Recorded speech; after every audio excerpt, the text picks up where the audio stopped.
Hi, you are watching FOMO Cheater. The ongoing tech war between the US and China has reached a fever pitch in recent years, with semiconductors becoming a key battleground. China is determined to achieve self-sufficiency and reduce reliance on foreign tech, investing billions into developing its domestic chip industry. But with intensifying US export controls, can China realize its ambitions? This is the story of China's uphill battle to become a semiconductor superpower. Last October, the U.S. imposed strict new export controls on semiconductor manufacturing equipment and materials that can be used for advanced processes below 14 nanometers. Major chip-making nations like South Korea, Japan, and the Netherlands followed suit. This dealt a major blow to China's ambitions to advance its chip capabilities. But China is not backing down. Under the leadership of tech giant Huawei and its founder Ren Zhengfei, China is pouring government subsidies into building up semiconductor manufacturing to the tune of $300 billion over the next 5 years. Huawei is even constructing new fabs under different company names to bypass U.S. patent restrictions imposed on it. Ren is clearly the man China is betting on to lead its chip ambitions. His success in making Huawei a global 5G leader shows his technological prowess. And with his experience developing Huawei's current smartphone chips, he seems up to the task.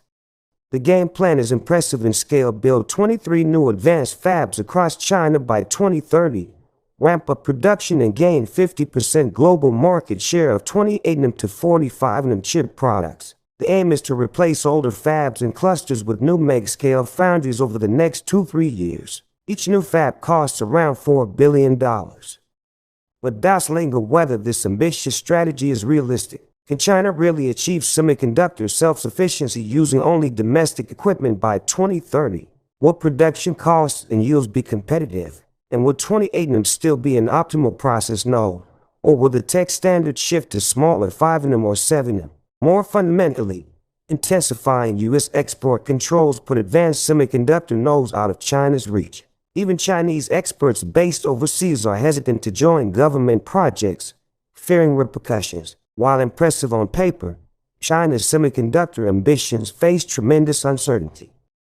Yet China holds some important cards that suggest the tide could turn in its favor over time. Firstly, its enormous domestic market and government backing give its chipmakers economies of scale foreign rivals lack. This allows accumulating know-how and driving down costs. Secondly, China is making major investments in talent development, research, and homegrown tech. With determined political will and resources, its semiconductor learning curve could be steep. U.S. restrictions spur rather than hamper China's self-reliance. Finally, China is expanding international collaboration through its Belt and Road Initiative. Joint ventures with smaller nations give Chinese firms alternate supply channels and technical expertise to circumvent U.S. controls.